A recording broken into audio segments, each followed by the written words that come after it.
Roll.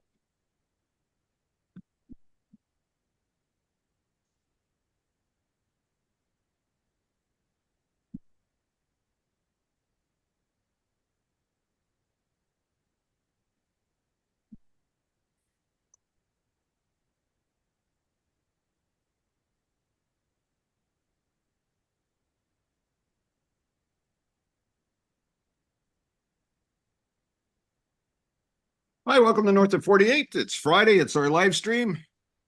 You can join us by getting the Discord link in the instructions underneath the video. The details. It's May 10th. Been away for a couple of weeks. Lovely for you guys to see me. And it's 25 degrees Celsius out here in beautiful northern Alberta, home of the Northerns. Our guest today is going to be Davey Mammal, and we're going to talk a few Canadian things. First, I just want to remind you that we're at 808 days of the Ukrainian invasion by Russia. Israel conflict is at 216 days. However, good news, we're going to have Yulia, who's from United 24, big Ukraine podcast, and she has her own YouTube.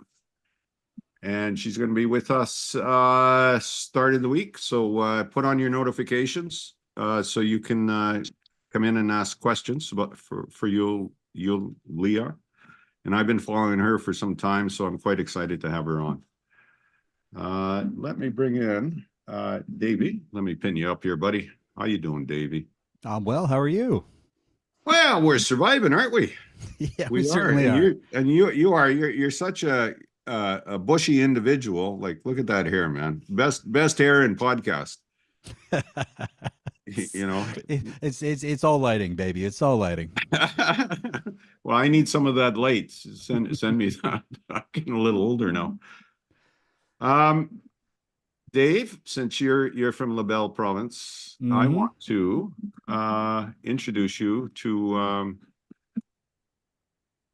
a couple of that Canadian decorum in Parliament. Oh yeah. And so let's take a few minutes, and this is from Global News. Okay, so let's take a quick look at it.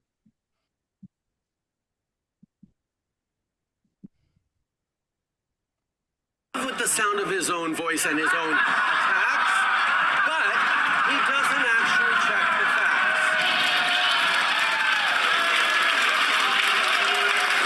They don't have a plan for the future of the Canadian economy.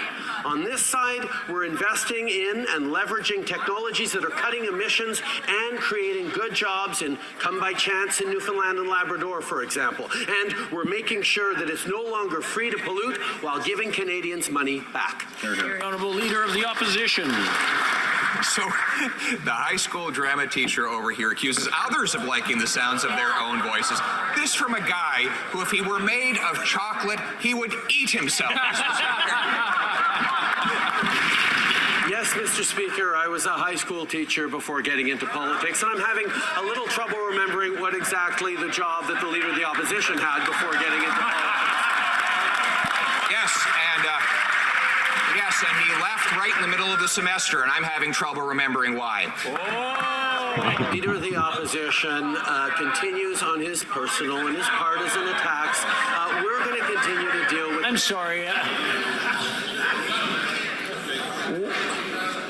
What part, I have a question for all of you to reflect on. I don't want anybody to shout the answer out. This is not a question I want an answer. What part of, while somebody is speaking, we sit quietly and listen, do we not understand? Write me an email if you want, once we're done, and you can explain to me, because I don't understand that.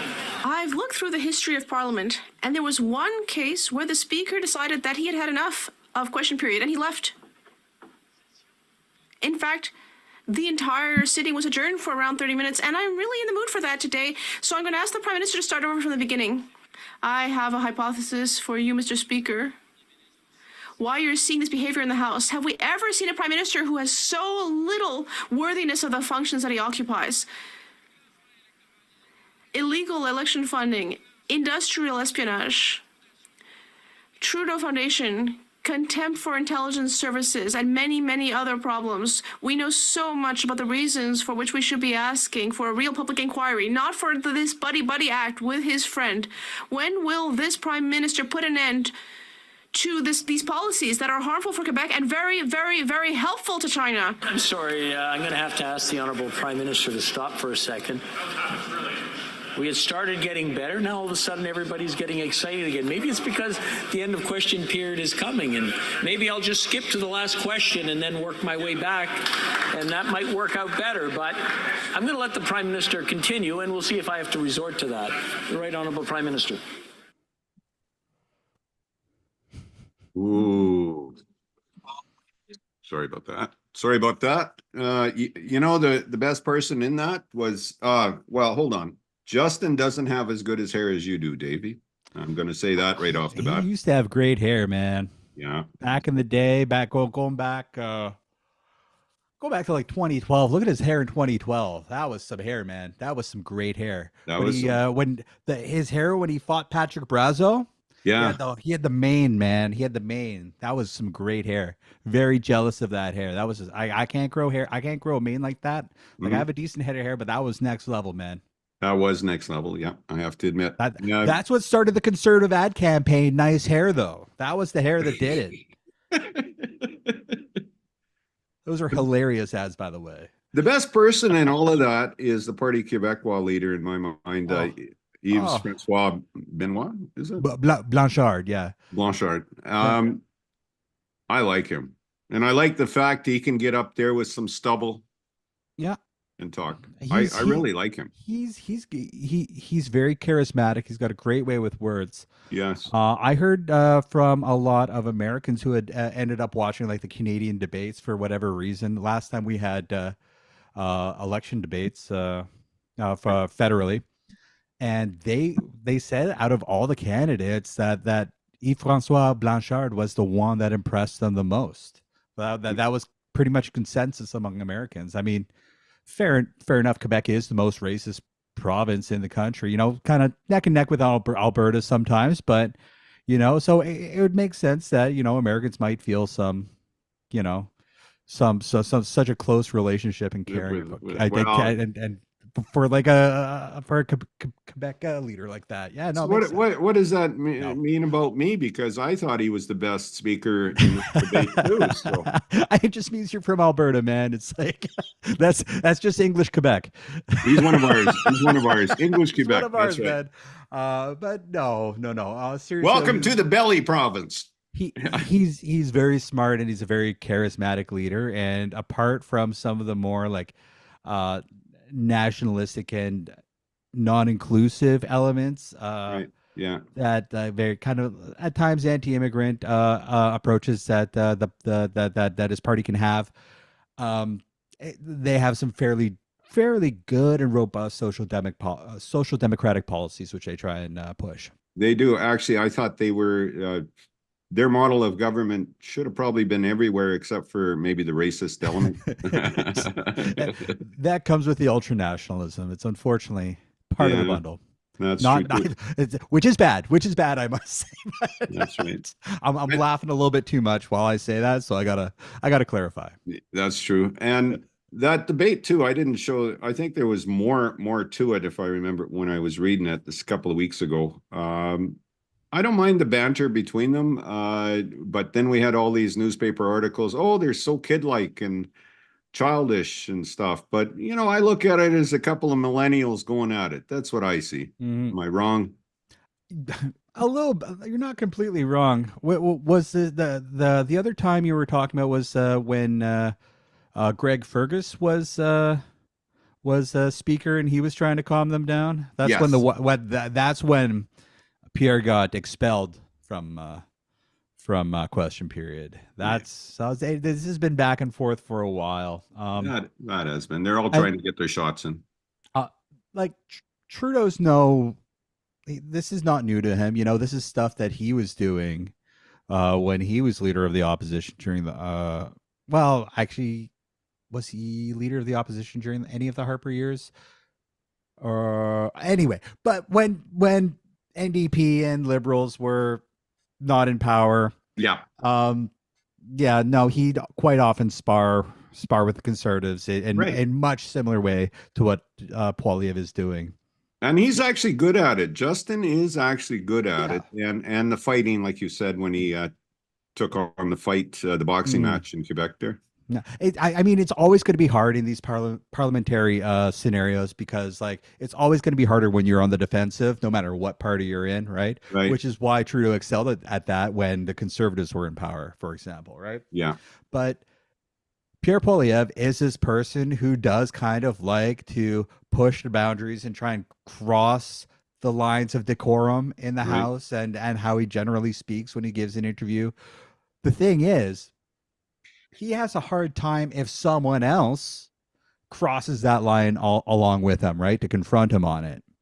It's a good point. Right. So this is when he starts screaming bloody murder about people not acting right themselves. So it's it's a hard situation. He's got like this kind of, the Conservatives actually have a really fantastic, although toxic, social media kind of campaign that's been in the works for like over a year now since Pierre Poilievre became leader of the party. Yeah. And it's been extremely toxic. It's been extremely divisive, but it is working. It is working. I think they brought in some American media people too, as well. Absolutely. Helped them, you know. Absolutely. This is how we do it in the US of A. And here we go. There are really close relations there. Like I know a lot of lobbyists from my bartending days. Yeah. And stuff in downtown Ottawa. You know, I bartended very close to Parliament Hill. I fairly often served politicians and staffers and, like I said, lobbyists and people who worked in and around those environments. Yeah, there's close relationships there. There always have been, because there always has been like a little bit of back and forth lobbying and, you know, consulting work political consulting work that happens. Famously, you know, Warren Kinsella, not a conservative, although he does not like Trudeau very much. Right. And is actively campaigning against him, you know, has done work for the Democratic Party. He with his Daisy group, I believe it's called, which is a political strategy group out of Toronto, and he's done a ton of work with like Democratic politics, but in the United States. So yeah, we have like lots of cross border stuff. It shouldn't be surprising. It's just, some people might try and like scream foreign interference. It's not. It's like, that's normal stuff. Barbara Frum's son, David Frum, was George Bush's speechwriter. There you go. Right. Yeah. So, yeah. Yeah, I know there's very tight knit communities here with some of that stuff. So yeah, no, shouldn't be a surprise to anybody. What you thought? Election coming, or is he gonna? I think Trudeau's just gonna hold on to the last minute, so that'll be next year. Absolutely, and in my opinion, it's probably smart of him. I was kind of poking around at some of this stuff and listen to other people talk about it, and like, it's, if you actually like look back, like, these prime ministers will always do better, like towards the election. Let me rephrase.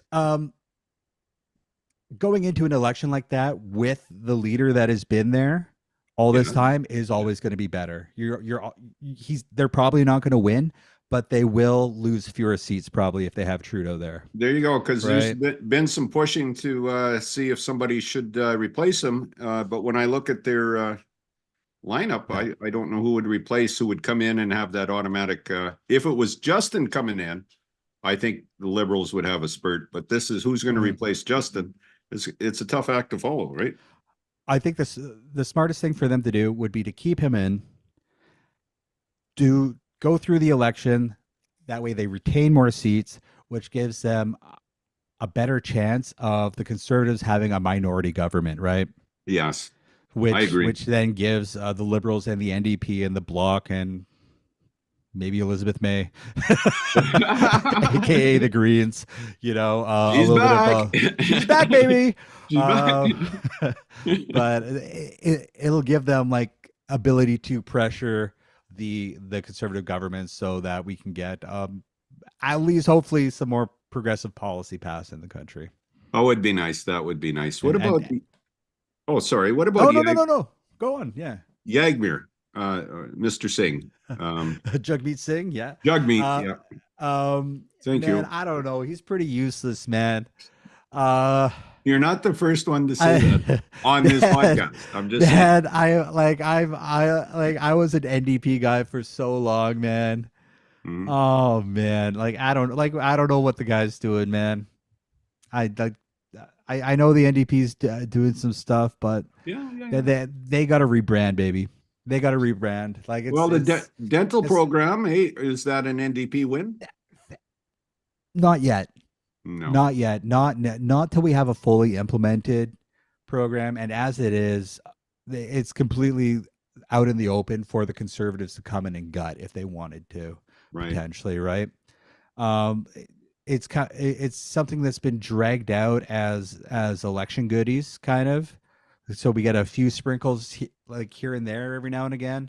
It's not something that I'm not fully convinced that it's something that the liberals are committed to. Right. Honestly, in my opinion, it is good that maybe some more kids are getting dental care and stuff now. Oh yeah, for But sure. I honestly think in the grand scheme of things, in like the kind of meta game of politics, it would have been a lot better for the NDP to be pushing something along the lines of electoral reform, which if you think back to 2015, that was one of the big pushes that of the NDP and in previous elections is electoral reform. Well, And if I a recall, lot of Justin ran on that. He was going to he go. ran on. He was going to get rid of the first past the post Yes. system, and they had their exploratory committee, and then they just found out that it was going to be too difficult and too expensive, and they decided not to do it, and potentially not as effective. But yeah, no, they didn't want to do it. I think they realized how many seats they'd probably lose if electoral reform did go through, because they'd lose seats to parties like the NDP and the Greens, and Right. we'd have a much more diverse parliament, which would honestly probably be a lot better for the day-to-day functioning of liberal democracy in Canada. You know, I agree. I agree with you on that. I would like to experience that once in my lifetime, see how it works. And I don't think it'd be more expensive. I can't see that. I mean, there would probably be the downside of us also having like some like pretty out there and radical far right parties. Like it would be a Oh, yeah. political reality that the PPC would get elected, right? That's true. But I think they'd be outliers, really, and That's true. a seat here or a seat there. Lots of seats up for grabs. So I mean, once these people started talking on TV every day, I think Yeah. they might lose those votes. you got that right. And once these rural farmers or whoever who voted them in or Mhm. whatever, they might see, oh, these people aren't actually interested in helping us with our stuff. They're just here to fight some culture or bullshit in the Right. cities that we don't actually care about. So in work, at work, and I go up to the Yukon and back. Justin he's being reviled right now. All right. They're saying Justin years, man, Justin. Right. The one name I do not hear, which is good, is the guy from the People's Party. Is that Bouchard? Oh, really? Yeah. Yeah. Or no, Bernier? Yeah. Mad Max. Mad Max. So is he getting any traction out east? I haven't heard anything about him, man. He No? pops up during elections. Yeah. I mean, the far right in Canada is very connected to and in tune with the PPC and Max Bernier. Yeah. But I think it really speaks to how much of an outlier he really is, because I think even a lot of like the hardline conservatives and a lot of people that do kind of tend towards further right ideology and rhetoric will still end up voting for Pierre Poilievre and the conservatives. Yeah, that's true. Just because they want to see these communist liberals out of there. And you know what? Pierre's a path to that. The PPC isn't. That's true. So, yeah. this is like all the commies who end up actually voting for the NDP and the liberals. 'Cause There they're you like, go. I can't take I can't take the Conservatives winning. Yeah. No, and there's a real possibility. So I like your philosophy that Justin should perhaps stay as leader, not lose as many Yeah. seats, and then transition. Yeah. The leadership convention after that, in my opinion, is probably going to be Sean Fraser. Oh, the housing minister housing who has minister. not been getting any heat at all, the immigration guy. Yeah, no heat at all. Wait, that he's not been getting. Oh yeah, he's getting good heat. though. He's good though. He's good in Parliament. That's the thing. Yeah, well, you know, He's and tall. then- He's really tall too. And the Conservatives brought up the fact he owns like 3 houses and some apartments. I can't. Yeah, and they don't. I And don't they know. don't. And they don't. Like it's. Yeah. Those guys are wackos. That's right. So we had Paul Jay on a couple of weeks back, Canadian icon of he used to do Crossfire on CBC, Crosstalk or Fire, something like that. And so we were talking about immigration in this country, and I hear that a bit. I hear it a lot actually. And his thing was saying, "Screw it, open all the borders up." And we were talking about healthcare and about doctors, and my doctor sent me a letter saying he won't be my doctor anymore because he's going to look after his family, which is noble. So I thought he had 1,000 patients. He's got 3,000 patients. Yeah, no, it's nuts. And his whole office is closing. So I've been out on these meet and greets with doctors, right? So my wife's doctor, we went down and seen, and she's really nice. Perhaps not originally from this country, but neither am I. So she's got 3,023 patients and says, I have to drop one before I can put you on full time, but she'll look after me because I just got out of the hospital with surgery. And I says, okay, like she'll fill up if I need opioids, I guess, I don't know, which I found out during my stay in the hospital, they gave me a shot. I think it was Seba something. It's 11 times more powerful than morphine. Did you like it? No, I threw up. Fair enough. First 2 days, I liked it. The third day, I did not like it. I was hoping to have a nice sleep. Okay, shoot me up. You know, I balanced it to 9 p.m. Okay, now I want it so I can sleep. Oh, I didn't sleep at all. So they came in the next day to give me it. I said, no, get that junk away. You know, what was my point? Anyways, I was talking to Paul Jay on that and the immigration and the doctor issue. And he said, just open it up already. And are in Quebec, they're now going language laws, right? Oh, yeah. For immigration. Which they've always done, but they're restricting it. So we find a lot of these people who are in Quebec are now migrating across to the West, right? Yeah. Like we have lots of people from Toronto here, to be honest. And it's a different animal, Torontonians. No, they're not good people. So what are your thoughts with the immigration? And I'm not trying to get you into a path where, you know, to be racist or anything, but we're experiencing it up here in Edmonton with the lack of housing. Yeah, no, it's well, and we have had higher immigration numbers, but 1.2 million last year. This is going to keep happening, right? Right. We look at climate change. We look at we look at like different like geopolitical issues that like like our country is contributing to. Right. With like the destabilization in different countries and stuff like that.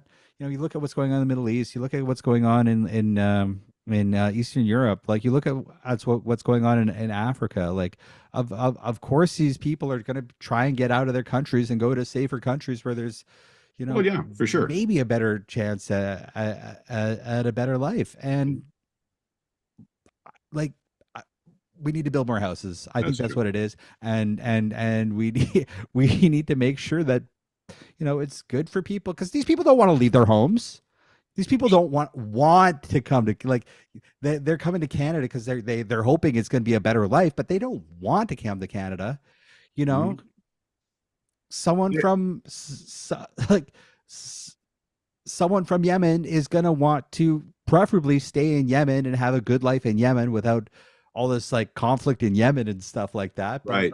No, they leave or Yemen Somalia. or Somalia or wherever, right? These people will like leave and because it's bad there. Right. With all these Because people, our carbon we're- footprint has now went up. So well, you know, we're a NATO country, right? There's like yeah, conflicts happening in all these countries. You know, like like our economies are definitely not helping these people. You know, we extract from these economies and stuff where yeah. these people are like leaving from. You know, we like we're not helping the political situations in these countries so these people can stay there and thrive, and so those countries can have competitive economies, because the whole point is to make sure that these people are coming from places where it's politically forced by other Western nations for them to Right. not have a competitive economy. Not to Right. mention climate refugees too, as well, right? That too, which is what we're going to see, which is makes this whole conflict in Israel and Palestine absolutely ridiculous, because is that area even going to be habitable in 20, 30, 40 years? Probably not. Yeah, that's a good point. That like the amount of irrigation that already has to take place in that area Mhm. just so people can live. The desalination plants that they have to have just so those populations can have fresh water. Which No, costs like a lot of energy to use. these places are going to be uninhabitable in 20, 30, 40 years with the current rates of climate change. Kind of like Nevada. Almost been Exactly. on it. A lot of Canadians in Nevada and Arizona. That's right. Hey, well, we're gonna have palm trees in Quebec soon, baby. Can't wait. Man, oh man, I tell you. But yeah, now we got these people from back east, for crying out loud, coming out here to beautiful Alberta. You Yeah, know, you used to get the good Easterners though. we Right? did. You The used to guys get who all the want to boys off the twist rock. wrenches and drive trucks. Now Hell we yeah, got- brother. Yeah, now we got safe drug zones now, which is okay. However, BC, British Columbia now, They're getting rid of them. they've reversed it. They've gotten permission from the federal government not to have drugs in public. And I'm going to say, Dave, I agree with that. Okay, I'm going to say that. I'm going to say that on two issues. One, I do not like marijuana, the smell of it coming out of a hospital. But then I think, well, that's medicinal, so maybe that's okay. But Mhm. Whoa. yeah, Careful. careful. But in there, we're finding, I mean, the trope about syringes and playgrounds and stuff, you know, that's true. When the kids used to play over here at the park, we used to have to go check the ground first because the people doing that, and this was before the federal law it came in. What are your thoughts on it? Is the federal government, I mean, is the BC government I'm actually liking the BC NDP. And it not necessarily for the marijuana aspect. It's just drugs in public in front of kids. Should that be a thing or not? I mean, it's an over 18 product, right? So I mean, it's decrimmed, right? So Mhm. that doesn't mean that you're allowed to use it. That doesn't mean that cops can't take it away from you. Right. But Like, go ahead I- and differ. It's just, it's kind of what I see, right? So I think the problem is that they're getting what this is doing is getting rid of a whole larger drug program, right? Of a safe supply program, right? And what people have to realize is that most drug users aren't the people that you see on the street. They're not the people who are like shooting up inside a McDonald's or on the bus or in a playground. That's not even that's maybe 10% of drug users, right? Of the drug users that these people are trying to help. Most drug users have housing and stuff. They're doing it in bathrooms at work. They're doing it in their own home. They're doing it in their own car. You know, they're doing it out with their own family downstairs or their roommate over in the next room. These are house people with jobs and families and kids and stuff like that. Right? That's what that's true. There are people on the streets, and there are a disproportionate amount of people on the streets who do use drugs, but that's not who that's not the only people who benefit from the safe supply and the decrim. because most drug users are not those people on the streets. I think That's right. I think that's a hard thing that people have to realize. I'm not the best versed in this issue myself, but you know what? Garth Mullins, The look him MLA? up. He's an I MLA don't or something? is he? Or- I don't think so. If I have the right name, give me 2 seconds. Okay. I don't think We he's an do our MLA. own research here on North of 48 podcast. Do your own I- research. I believe he's in Vancouver. He's a radio producer, former drug user himself. Okay, Um, yes. But yes. yeah, no, have him on the show to talk about this. He'd be one I of the would love that. best people to talk to, and I'm sure he'd love to talk to you about this because he's really going hard on this stuff and knows the ins and out of it like nobody else. I Right. guarantee you. Yeah, Right. no, absolutely have Garth Mullins on to talk about this. So because I think he'd probably have a lot of insights with for you. Oh, that would be better great. than I would. Yeah. Well, I'm just trying to wrap my head around it. And the biggest thing is, okay, you have a safe drug site. Yeah. Do you have any, and the provincial government up here in Alberta has been bad about that, is mental health and treatment, funding that part. That's what you need to fund and to help people. I know one guy from the 80s I worked with, he was hooked on heroin, and then he went to that drug to get off of it. They met Methadone.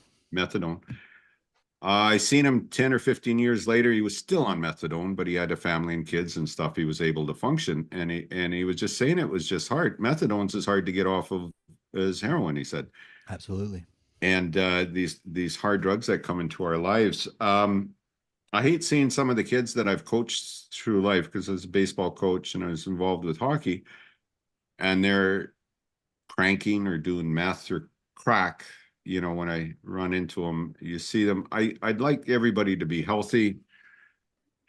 There's issues surrounding people who do go to these drugs, usually through pain in the hospital, or you're started on opioids, because they'll give you morphine on a drop of a dime, it seems, and then you come out and you're jonesing. And crack is cheaper than a lot of these opioids out there. So another thing too is, if you're working up north, if you do crack, it's out of your system within about 24 hours in case you get tested. There you go.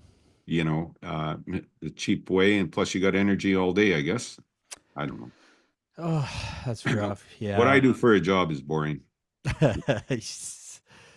You crank me up, I'll get in trouble. That's what I will do. Yeah. Yeah, Walter, man, it's can I hard. ask you a question about your public? Hold on there. Is that Seattle Rick? Yes, it is. Hello, welcome. It's Seattle Thank you. Rick. Hi, Rick. How you doing? You know, I'm Davey, sorry to right? interrupt your show, but I had a question when you can were asking interrupt about. anytime you want. Oh, except now I'm talking, Rick. That's when you be quiet just for a little bit. I want to introduce Seattle Rick to you, Davey. How you doing, Davey? You know, Oh, Rick. I know Rick, baby. Yeah, ravishing Rick. Hi, Dave. Oh, we to call see you him again. Rav4 Rick now. So RAV4 Rick. But my question was more about, like, you were concerned about public use of drugs, yes, which like we have there are laws around like public use of alcohol. Like you can't just sit in the park and drink, that's but what you I'm- can have a bar or a baseball stadium or something like that. So like we handle drugs in public differently depending on what they are already. And my question to you is like, would you change the way we handle alcohol to reflect the Sure. way that your attitude towards, like, you don't want children to be influenced by it, or would you change that? Well, having been in Europe and watching people buy a beer from a local grocery store and then going to the park sitting on a bench, I don't mind that. I would mind somebody hooking up a syringe in front of the kids on the bench and they get cranked and then leave the syringe, right? So I think there's different aspects of that. Like beer and wine's been around for thousands of years. And in Belgium, I think they got table beer that they feed to the kids. That would explain Falco. But that way. Now, as far as pot smoking goes, I mean, so I had some neighbors and they used to put their bongs on the front of the porch. You know, they would be out in public doing that. Not against the law, apparently. I found it when the grandkids come over. You know, I didn't like that, right? So Do you smoke cigarettes in front of your grandkids, or did you at the time? not at all. I don't smoke cigarettes in front of kids, buddy. Coach from way back. Did my dad and my mom? Yes. We'd be 5 of us in the car. They'd be chain smoking. Say, close that window, close that pneumonia hole, right? And then mom would wonder why we'd be throwing up, so she'd get us grubble. You were addicted before you even smoked one yourself. I think so. I think so very much. I guess I am sort of making a greater point that sure, make you're point, concerned Rick. about. You asked my view, I gave you my view. I'm an open person. I will go with what works in this country. Well, what isn't working is the current policy, right? Because like you got syringes being left out where they're could potentially harm someone. So that's not working. Right. I don't quite understand why. And this is No, go why ahead. Why is drinking a beer in front of a kid okay, but Right. putting a needle in your arm is not? Like, why are they different? It's a very direct question. Why is that different? Cultural? I think it's cultural more than Yes. anything else. We There you have go. like, you know, these cultural narratives and understandings, like wide understandings of like alcohol's usage in society. I'm not trying to moralize it. I'm just trying to say that's probably what it is.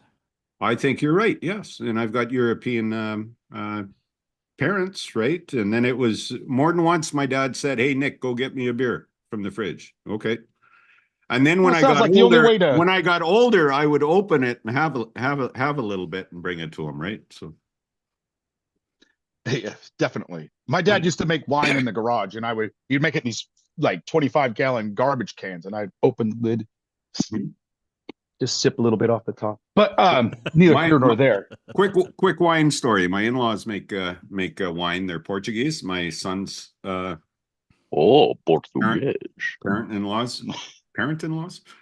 And so I get a bottle, but I think I either opened or it wasn't closed, and I had it out on the shelf, and I had some one day, a little bit actually. It must have been bad because my son came in and he seen me laying on the floor. He said, "You got into John's wine, didn't you?" I said, "I did. I think there's something wrong with it." So just laying on the floor. That's right. My son also says that I'm a better guy when I have a few alcoholic beverages. But it's the same thing. What we're talking about, staying in a medium, right? Like not overdoing it or cranking up heroin and stuff. And should we have? So to your thing, should we have a heroin bar, Rick? Yes. Okay. No, I'm just I asking. mean, why? I mean, the only way to normalize it to the point where, like, okay, so right now it's normal to drink a beer in front of, if you're at home and your son's sitting there and you drink a beer in front of him, no one's going to lift twice at it. That makes you a man. And the only way, yes, it does. I'm having a beer on YouTube right now.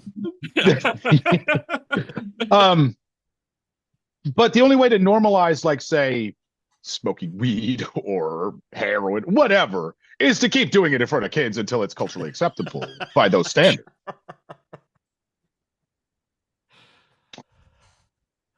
With that logic, I can't deny what you're saying. So I think go ahead, Dave. I just want I think though, like all this like decrim stuff and being able to have it out in the public needs to be part of a bigger program to get people off this stuff, right? There's a reason why people I think when people talk about this stuff, there's a reason why it's focused mainly on people who are like doing it on the streets or like homeless people and stuff like that, right? Yeah. There needs to be a bigger push to like this to be part of a bigger push to house these people and to make sure that these people can actually enjoy their lives like without having to do heroin, because I don't think many heroin addicts will tell you that they want to be heroin addicts. You know what I mean? Yeah. I think it needs to be part of broader social programs and not just hoping that decrim is going to help with stuff, because from what I've heard, it's kind of that the BC government has done the decrim thing, and that's all they've done. They haven't really followed up with enough of the other Treatment. programs that need to be in place to I really agree. help these people along. I Because agree. otherwise, like you said, otherwise it's just people who are, well, thankfully not being harassed by cops anymore. That is a good thing. Like, Yes, yeah, that's but, true. Or getting beaten up. you Yeah. know, and Well, when you treat drugs like a crime problem, you make criminals of drug users. exactly. Yeah. These are people that need help. Right. I don't know not the to be answer put on behind bars. I don't know the answer on the drug issue. Even, you know, and I'm addicted to nicotine, which I'm slowly getting off. It's hard, man. It's hard. Yes, sir. I did it. Yes, sir. But got it. You did it. You're my hero for doing that. I still want one all the time. You're my. You warped your mind. When my uncle quit smoking, he used to have dreams of a cigarette butt, but that big, long, and he used to try to wrap his lips around it. So That's funny. that is funny. I think my okay, sorry, I thought my microphone flipped. Microsoft Windows is very unstable nowadays. That's what I've been hearing. Yeah, More so- people are saying this. Now, what I It's like so the Boeing of operating systems. It's true. Careful. Everything back- bad comes from Seattle. yeah, no back doors. That's what Those she bars, said. those, what do they call those bars in Montreal you have, and I forget, the smoking figs or Oh, the hookah bars. Yeah. the hookah bars, right? So you can stand outside. I was down St. Catharines, and you just smell this The flagrant. sweetness. Yeah. Sweet, fruity kind of flavors. Yeah. I did not mind it, you know. So maybe Rick, if they developed some marijuana that had nice flavors like those vapes to it, but it's very pungent to me and to kids and stuff. I thought it was a skunk, but no, it was my neighbor. And they were next door. So Yeah. I don't Won't someone know the think answer. of the children? That's No, right. but I'm sure this is stuff that they're actually working on, you know, as, you know, we see, Mhm. you know, cannabis legalized in Canada and more states in the United States. I'm sure there's got to be someone working on changing the smell. Can't Well, be that hard to do. Well, here's the thing. When I was in high school, marijuana would screw kids up. I mean, they'd drift, they'd listen to music. But now it's so potent. It's so the THC content is extremely, and a lot of guys like me, I've tried CBD oil for arthritis and stuff. So should marijuana now be considered a different class of drug because it's so strong? Should it go by strength? It's been classified in the United States, at least, as the most dangerous drug with no medical purpose. And Biden is thinking of rescheduling it. But Wow. currently, that's how it's classified in the United States. I thought he was going to loosen up. It's a the law. Schedule 1 narcotic. Right. With heroin. Worse than heroin Schedule 2. There's a medical use for heroin, Wow. they said, when they wrote these laws. Right. Well, Cocaine is not even a Schedule 1. Like marijuana is viewed by the government in the United States up till, you know, very recently as the worst drug because it, you know, it's the one that it's the jazz cigarettes, you know, those guys use it. It was the anti-Mexican laws. It was Definitely. yeah. definitely. It's just pure racism. And yet hemp is such a useful product that should have replaced cotton, except the cotton guys got all together and made hemp and marijuana illegal in the country, right? Yep. Yep. And And they used racism to do it. well, I can't argue with you on that. You know, So we've reevaluated some of these laws as time goes on because we realize that white people use marijuana and we don't want to lock them up. So we've changed the laws somewhat. Mhm. But like I Well, said, I think it should be clear. Rich white people started using marijuana, there we go. right? Yes. Because they Fair. don't care what poor white people do. Right. I'll give you that. Yeah. But ultimately, you know, kids who went to Ivy League schools were, you know, hitting the bong and you don't want them to get arrested. So you Right. change laws, you laxen up laws, because the truth is everybody likes to smoke pot just as much as everybody likes to drink beer. It's just as popular, and there's no reason to make criminals of those people.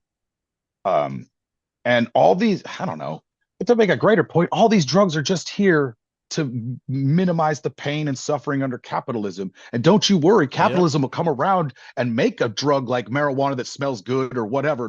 Capitalism will fix that problem. Remember that It's just never going to fix the problem that the capitalism. I mean, we already have it with our cannabis drinks. We got cannabis candy, the vapes and stuff that taste good. Like, it's already here. Like the solutions for it are already there, right? What about, remember that dystopian sci-fi show where they sprayed into the eyes a drug, and they get people, I forget the name of the movie and I apologize.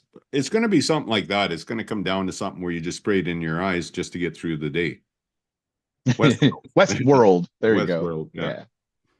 And your eyes glaze and you're happy. You know, a drug issue. So I guess it depends on your theory of life, whether you want to do the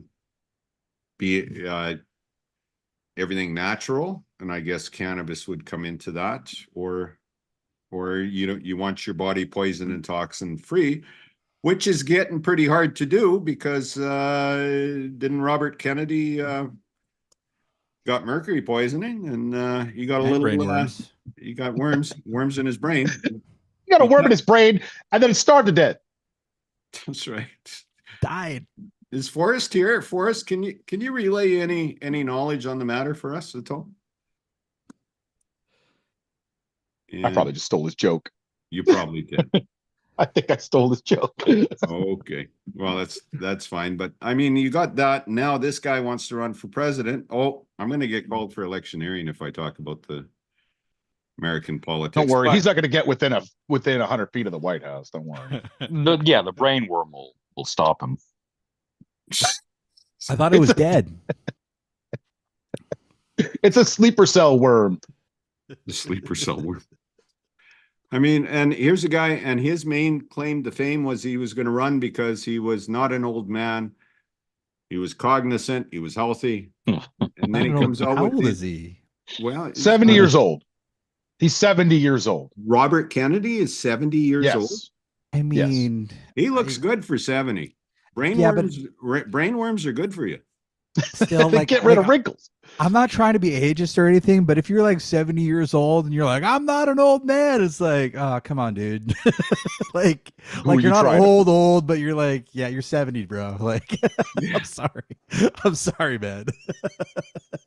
It's just like I'm younger than the other two guys. Yeah. Well, that's what he says. That's what he says. And then he came. So during his divorce proceedings, he brought up the fact he had this parasite, this worm in his brain, made him Had horrible memory loss. Horrible memory loss, making sure that his, as a result, his salary wasn't as big, so he couldn't pay as much alimony. That was his argument in court. Hey man, how are you going to beat that argument? That's a solid argument. The brain worms make it so I can't pay you money. What are you going to do? You're terrible, Rick. God help us all. Election coming next year in Canada, the election this year in the USA. But you know what? I'm always happy to have Davey and Rick on the program. So thank you very much. Rick, did you had a couple of things you wanted to get off your chest, right? While we have you on. Davey, was there anything else you had? No, God bless America. No, stick Thank around. you. Stick around. What do you got? Need You had something look, on your mind. all I have to say is like the genocide in Gaza is the point, and everything else is smokescreen. There's no reason to talk about the Netanyahu government or any of that shit. The entire reason there is an Israel is to genocide those Palestinians. So that's what I've got to say. Israel is a settler, colonial, white state put in the Middle East to establish some sort of beachfront, some sort of domineering, some bullshit. It should be abolished, and that's what I'm saying. Abolish Israel. So is this, did we just come into a sit-down rally here, or is this what I this mean, is? it's the greatest news story happening around the planet right It now. is, too. And it's just important that we Okay. talk about it. It is very much, and I'm glad you brought that up. Dave, do you see any Palestinian protests in Eastern Canada? Oh yeah, there's we got encampments at the universities in Ottawa now. Actually, one of the shots in Macklemore's video is from Macklemore, who is he? I want to say the U of O encampment. I want to say, I'm not sure. I didn't go to university, so I don't really know what those places look like. Even though I'm from Ottawa too much. You My worked wife on does. the. I could ask her which one it is. She went to you both. worked- Got her undergraduate from one and her master's from the other. Very smart lady. Right on. But yeah, Are the no, there's stuff going on. There's like weekly protests in downtown Ottawa. Right. Stuff on Parliament Hill. You know, you have the counter protesters on Parliament Hill too. You know, a lot of people on the pro-Israel side doing smaller actions on Parliament Hill and stuff like that. But you see the big pro-Palestine marches going through Ottawa. Of course, you're seeing that in Toronto. You're seeing that in Montreal as well. So you're pretty much any major city and any major university in Canada now has followed suit with at That's least true. getting some demos going, if not encampments themselves. Are the police shutting these things down, or the campus security or anything, or? It looks like Are- they're trying to. I honestly haven't Yeah. been. They're small encampments. I don't think they're causing as much trouble necessarily as the ones in the United States. The large ones that are drawing Yeah. a lot of people. Mhm. Canada, we always do things kind of like a little bit quieter and a little bit smaller than the United States for the most part. So, like it's happening. There's people in the streets. I'm just not sure if the campus protests are really taking off as strongly. But you know what? It's also a little bit colder up here at night, right? So I think, you got some nicer weather. There's some nicer weather in the States, which is kind of facilitating some of these encampments. But we're still getting some pretty cold weather. Like we're still getting pretty frosty at night out Yeah. here. So these college kids might not be so brave. No, They're- good on them for doing that though. They actually are pretty brave. I'll give them that. Okay. I want bigger. I want bigger. That's what I'm saying, baby. Let's go we big. we want a convoy. And the U.S. money sent to Israel with the 14 billion we just gave them. We also sent 60 billion to Ukraine. So, you got anything you want to talk about that, Walter? No, but we have Yulia coming on this week, who's from the Ukraine, and she runs a Ukraine channel, and she's going to talk about that. Am I happy about that? You know what? I'm going to say yes. And I'm not happy about war. But I'm not a pacifist. And I'm not. Don't look at me that way. What the heck's wrong? How long have you been like this, Rick? Jeez. You're not pro-war? I am not pro-war, but I am pro-defense. And my view, and I think it's a long-standing issue on this podcast, is that they waited too long because the Russians are getting smarter. Their production's coming on. It's going to be a worse war as a result. Does this translate to Israel now? They got money too as well. I'm not sure why you would give Israel money. They got a nuclear bomb, for crying out loud. And they got more military there. We need to. I see you're advocating for nuking Gaza. No. I'm saying okay. Maybe I misunderstood. Yeah. Well. So what do we got? We got Iranians scaling up for war, getting their nuclear facilities going again. Are they? You've got that mess in the Middle East. Again, it's something society has had. That the Palestinian-Israel issue has been around since I was growing up. That should have been solved already. And because of the politicians, perhaps in Israel, who play both sides, like they were giving money to Hamas. They funded Hamas. People who were members of Hamas got passes to go into Israel and work and make more money. Mm-hmm. So Hamas was a path to like getting rid of Fatah, right? Yeah, it was. Yes. Yeah. And back, I remember Yasser Arafat, and we were so close to a deal. A deal should have been had. Technically, can those people be brothers and sisters? Well, yes, except for the European Jews who are out there who I tend to think aren't related too much genetically to the people who were there in Israel. I mean, at a certain I'm not point, though, sure, like I like that it gets too much into like blood and soil stuff that I really Yeah. don't care about. I That's don't what it is. Blood and soil. it's but we have to realize that that's something that's happening on the Palestinian side too. And me as a socialist, I have to say, no, that stuff doesn't matter. No borders, down with the state. Men and women be brothers and sisters. That's what we got to focus on. I don't care about this. Like, Can't we all just get along? I think there is an argument to be made that the Palestinians need to be able to properly develop their own bourgeoisie and stuff like that, so they can like Their run own oligarch? Is that what you're saying? No, this is very Palestinian interesting. oligarch? They at least need to be in charge Of their geographically of their Yes. own space and not outside people doing that, right? Right. But these conversations sometimes devolve into the whole blood and soil thing. Like, these people are from here, these people aren't, blah blah blah. It doesn't matter. This is more about talking about the day-to-day social relations that people have, rather than a whole blood and soil kind of narrative. This is about these people that who cares if it's a one state as long as people have rights, like, and you know, like, even I don't playing know. field. I'm probably going to get myself in trouble by you for even like No, I saying don't really something disagree with like- anything you're like- saying. I just know No. that there's an active genocide happening right Yeah, now. no, absolutely. And I think the Palestinians are a people and should be recognized as such. A lot of They don't need to be Israelis- genocided. Well, that- And they shouldn't be genocided. Absolutely. Although we also have to understand the idea of genocide itself as a fairly modern concept, and something that is codified into international liberal law. This is All right. good thinking. The genocide itself is like a liberal legal idea, right? I get you. Genocides happened for millennia before we were able to codify it into some sort of international law.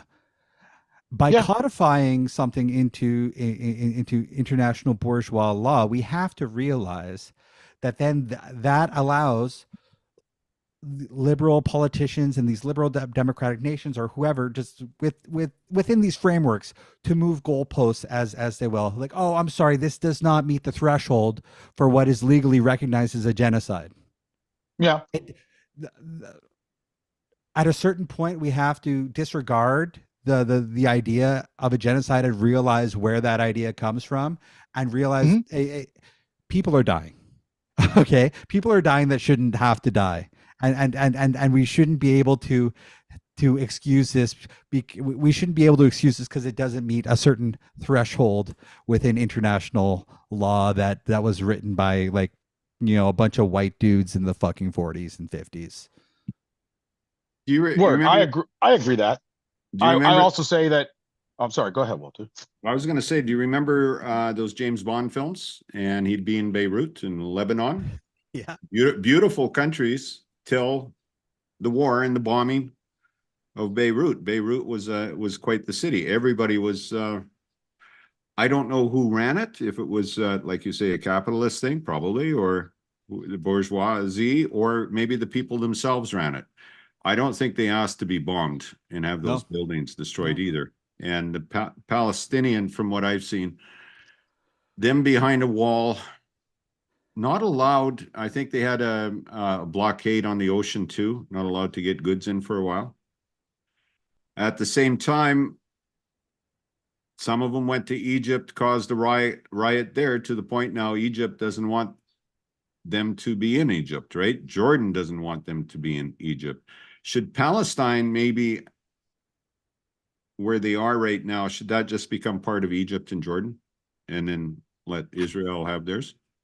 Why don't we just let the whole thing become all part of those other countries and dissolve Israel entirely? You're right. When we bring religion into stuff, extremist religion, I'm talking about,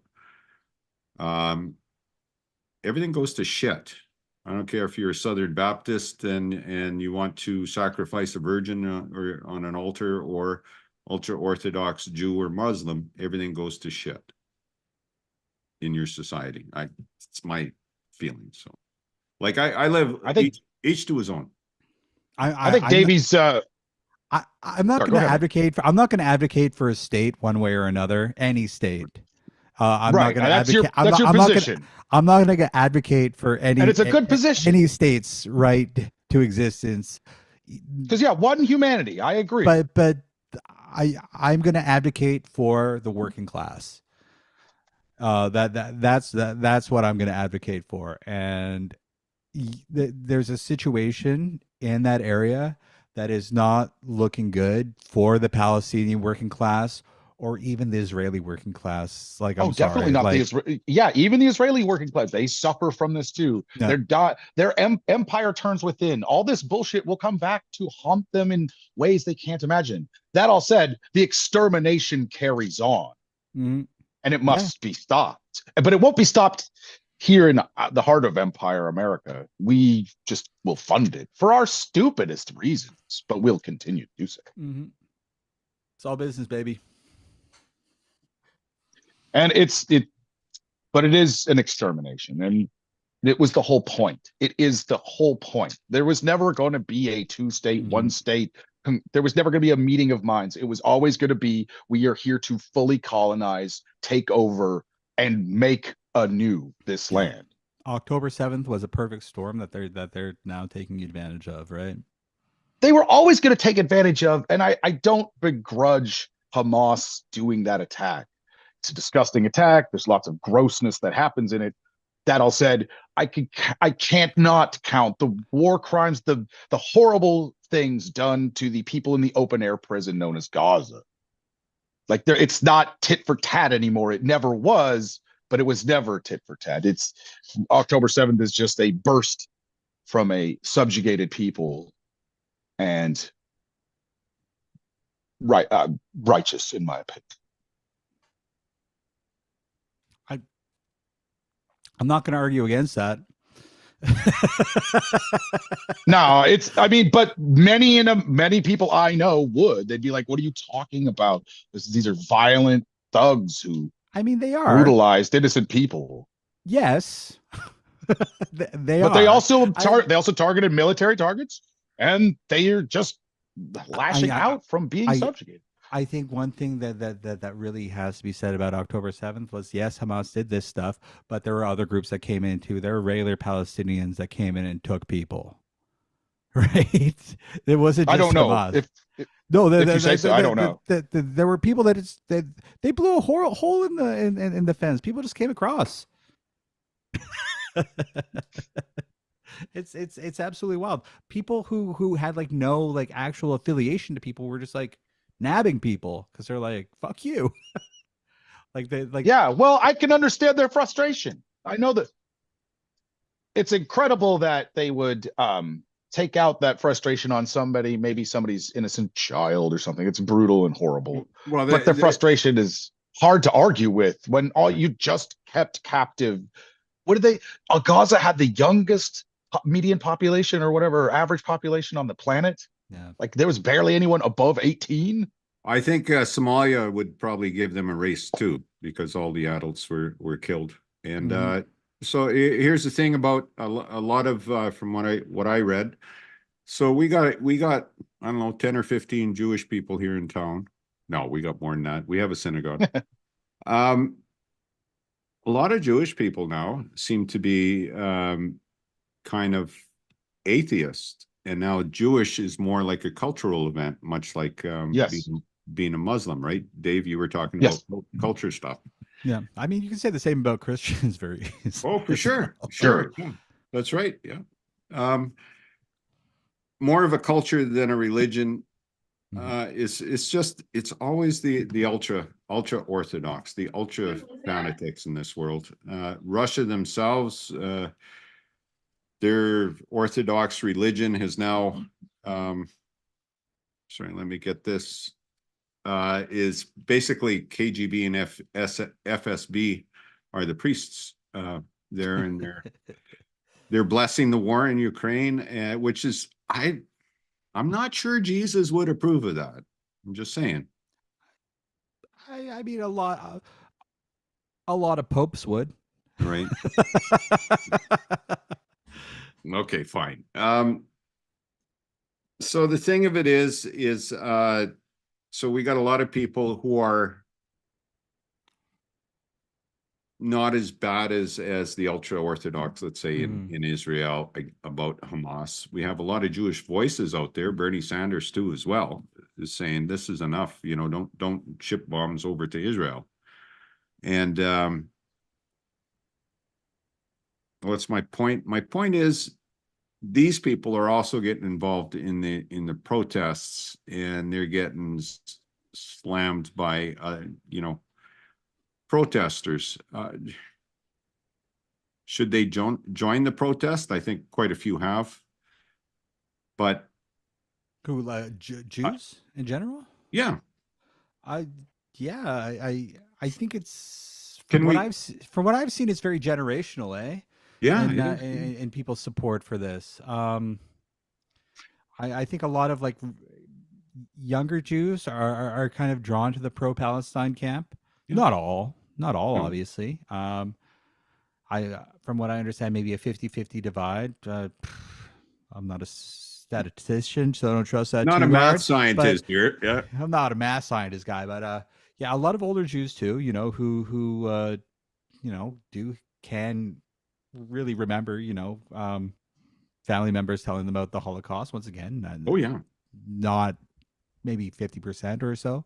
But, Sponsored like, by IBM. there are a large amount of Jews who this is a very near and dear issue to them. It is, yes. And yeah, it has divided communities, but I mean, See, I can't really talk on the Jewish question. It's been around for as long as I've been around. oh, the Jewish question, or like, Yeah, whoa, maybe calm that was down, the wrong calm down. phrasing, Walter.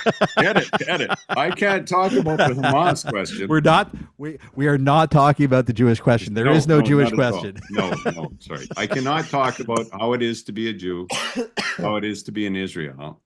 And although I heard it's quite nice. Yeah. So Yeah, I don't know. I have an Israeli friend. He loves it. He's from Haifa. I'd Oh, love is to he? go to Haifa. Haifa looks so beautiful. It does, yes. And the culture and the history is so fantastic. Mm-hmm. I have to make an Israel promotion video now to cover this one. But it's just like any place I step in the argument, I will piss somebody off. And that's okay. So I only know what I know is I wish there was no fighting. I wish they could all get along. I think that's what we can say. I don't have any solutions to this issue. Oh, solutions. It's Oh, something no. that's like changing and growing every day. Yeah. People's government policy on this is changing day to day. It's really hard to have, like, other than just like ceasefire now. It's really hard to have like a really strong kind of opinion on this. But I think, yeah, no, ceasefire now is probably the best thing that we can hope for, like, as soon as possible. It's like a day without Palestinian people dying is probably a good day. You Right. know, if a day where Palestinians only die of old age is probably going to be a really good day. The thing is, those kids will have, as they grow up, they'll know what happened. They will. And they'll tell their kids, and there'll be just revenge stuff all over the place. No, this is generational trauma on both sides of this, especially on the Palestinian side. Like, Right. at a certain point, you can't blame these people for having the opinions of Israelis and, unfortunately, Jews. Because of this being allowed to happen, that this happens to them constantly, and they can trace it back generations of their family that this has happened to. Oh yeah, It's a whole bunch of Palestinians losing their homes in 1948, and over 400,000 homes, families were displaced. I'm pretty sure, like, every leader of Hamas right now were children during the Nakba and lost family members. Yes, that's true.